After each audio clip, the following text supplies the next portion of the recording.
An act without a reward may wither in the ground of war. A promise without an act will hang from the cords of dread.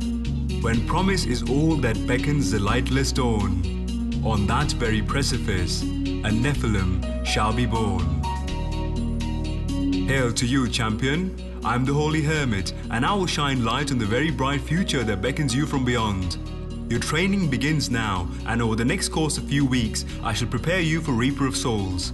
All that you need to know about the game, things you need in advance, plans you need to make, things you need to carry, and things you need to discard will all be explained in this series. So let's take the first step in this training and look at the first new feature added in the game: Bounties. Bounties are one of the new endgame content added in the adventure mode of Reaper of Souls. Once you finish Act 5, your character will be able to chase down these quests and make an extra buck for the work you put into your game.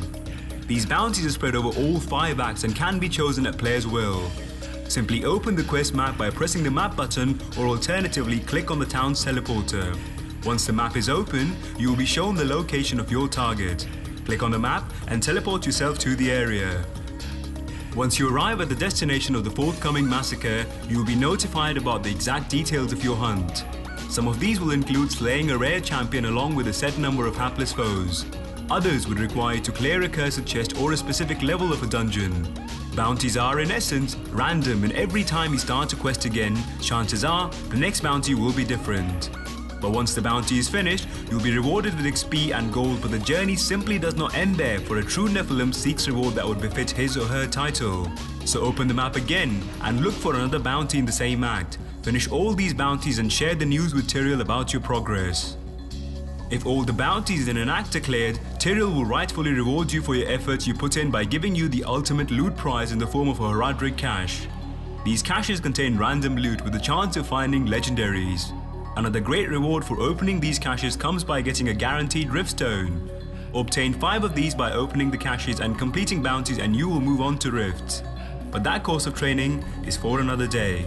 So let's get back to bounties. The greatest tool a Nephilim has is his wisdom. So put yours to good use and always try to complete the entire set of bounties in one act, for this will reward you with a Hermit cache. Also keep an eye out for bonus bounties featured in 1 or 2 acts, which will give you additional benefits like double Rift Stones. If you lack the gear needed to play higher act, the best way to gear up in Reaper of Souls is to do bounties in Act 1, 2 and 3. Do them in this order and your character progression will be much faster. With regards to your build, use builds that have excellent AoE damage, for most bounties require to slay hordes of enemies. A final note here is about team play. If there are more than one person in a party, and if you're comfortable with your battle prowess, each player can aim to complete bounties in different areas or even in different acts. This might be tricky to accomplish, but will give you that slight advantage in terms of getting caches and experience. In the end, bounties are events every Nephilim should embark on very often, as it would reward you with the highest amount of gold, good amounts of XP and additional loot. It is the one easy way to progress in Reaper of Souls. So remember what you learned here, and don't forget to join this humble hermit again for the next session in Nephilim training. May the hand of Yitar and the spirit of Manjuma guide you to glory. Until next time, farewell.